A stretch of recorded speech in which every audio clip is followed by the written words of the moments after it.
welcome back. It is a bill that will limit how much you can win when it comes to lawsuits. Joining us with more on some tort reform, we have Jim Higgins from the Higgins firm. So explain to us what's happening, what's changing. All right. Well, we've been talking about it as it's moved through, and now it's finally passed. So we thought we'd come in and just give you a final update. Okay.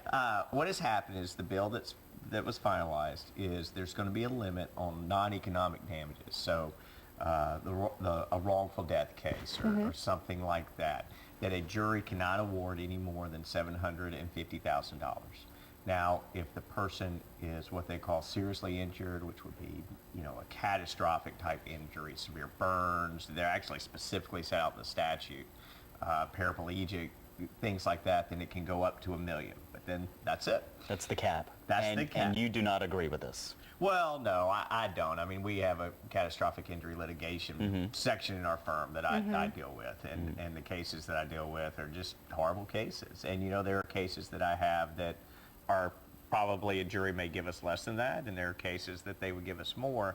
But, it's interesting. I tried a case not long ago, and we always go through things when we pick a jury, and so I asked them, we talk about it, is the government's right now wanting to put certain limits on somebody's life. And do you think that the government ought to decide that number, or do you feel you're confident enough that you can weigh what kind of person this was, what their life was like? Were they good? Did they have family that depended on it? And you put a number or give us a verdict that you think fairly reflects this person. And of course, everybody says, I can do it. Right. But government thinks otherwise. So here's my question about this. I noticed that in here it says with medical claims, it used to be if you were hurt on the job or if you were hurt somehow, that they would cover all the medical claims, but now it's only going to be what the insurance has paid for. So does that mean people are going to be paying out-of-pocket cost for their medical?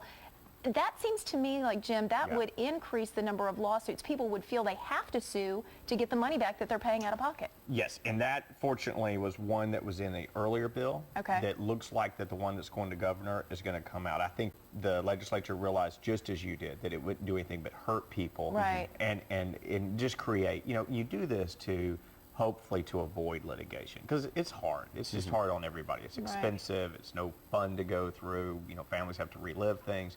But things like that would just create more litigation. Right. And I think they realized that, and that's been taken out. They've put a cap on punitive damages. Are there any exceptions here? Will it go past $1 million? There's no way. Okay. Well, no, not for non-economic damages. It will not. And it all starts for October 1. And that's when it is. And the biggest supporters impact, feel like it'll attract businesses here. That's kind of the big thing, right? That is what that it gives some stability, and that's what it will do. So we'll see, I guess. Big rush before October 1st to get those cases in, right? And especially in our nursing home litigation, we do a lot of that, and that's really where this impacts, because there's not a lot of economic damages. Sure. If you have questions, contact the Legal Eagles, thehigginsfirm.com. Also send your questions to us, TennesseeMornings@fox17.com. Thanks for coming in. Thank you. Thank you, guys. All right, we're